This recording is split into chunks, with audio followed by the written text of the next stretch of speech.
কি বলবো স্যার, বাসটা তিন মূল্য ঘুরে ঘুরে দেরি করিয়ে দিল। ঠিক আছে, আপনি তাড়াতাড়ি পাশের ঘরে গিয়ে ড্রেস করে আসুন। আমরা বের হব, ট্রেন ধরতে হবে।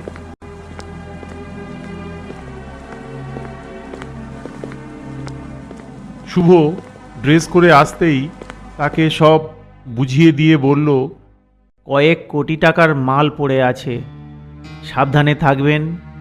কোনো অসুবিধা হলে অফিসে ফোন করবেন। বলে গার্ড দুজন বেরিয়ে গেল।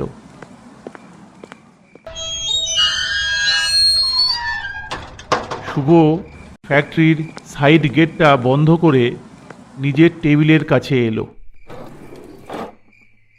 ড্রয়ার থেকে টর্চ বার করে চলল কারখানার ভিতরে।